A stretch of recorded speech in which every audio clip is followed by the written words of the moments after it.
আসসালামু আলাইকুম, কেমন আছেন সুপ্রিয় দর্শক? আজকে আমি রান্না করব গরুর মাংসের কালো ভুনা।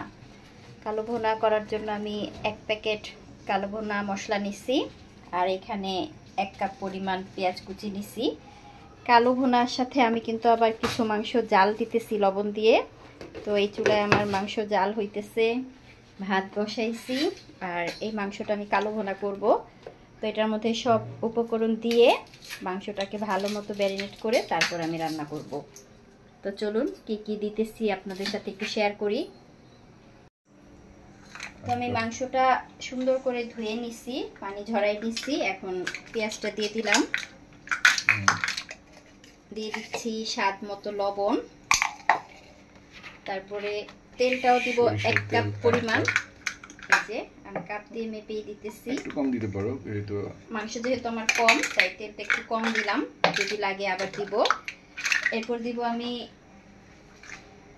সস, এটা হচ্ছে রেড চিলি সস। এই কাপের মেপে দিতে পারো।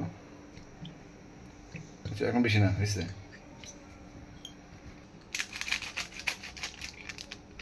এখানে মাংস 2 কেজি পরিমাণে রান্না করা যায়, তো আমার মাংসটা কম আছে, এই জন্য আমি অর্ধেকটা দিলাম, আর বাকি অর্ধেকটা থাক।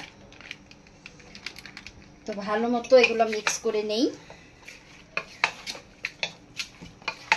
ভিতরে আরেকটা ছোট প্যাকেট ছিল, ওইটা অবশ্য পরে দিব রান্না শেষে।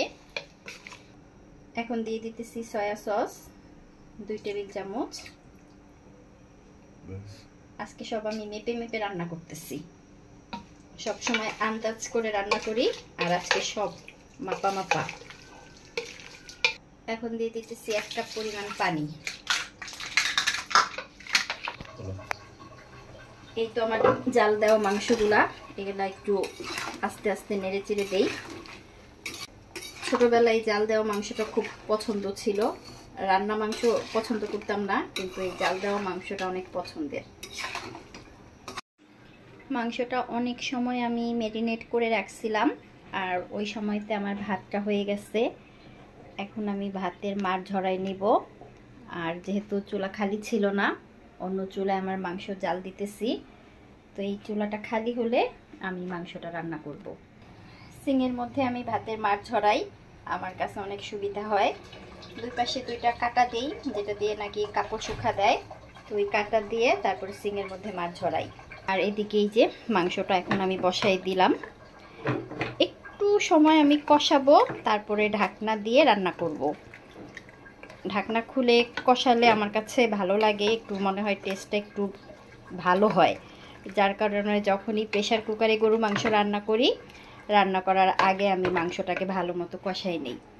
এই যে মাংস জাল হচ্ছে, এটা একদম ঝোল শুকায় যাবে, একটা তেল বের হবে মাংস থেকে, ওই তেলটা দিয়েই মাংসটা ভাজা ভাজা হয়ে যাবে।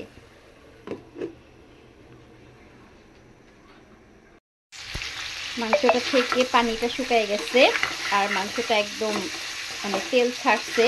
তো এই তেলে একদম ভাজা ভাজা হয়ে যাবে। এই যে তেল, আমি কিন্তু এটার মধ্যে শুধু লবণ দিছি, লবণ ছাড়া কোনো মশলা বা তেল কিছুই দেই নাই। তো এই তেলের মধ্যে মাংসটাকে আমি একদম ভাজা ভাজা করে ফেলব। কালো ভুনাটা হয়ে গেছে,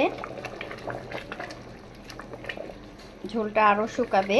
তো ঝোল শুকানোর আগে আমি ছোট যে প্যাকেটের মশলা ছিল ওইটা দিয়ে দিতেছি। সব দিলাম না, অর্ধেক দিব, আরও আছে। আর কিছু পেঁয়াজ কাটছিলাম কিউব করে, এই পেঁয়াজটা দিয়ে দিতেছি।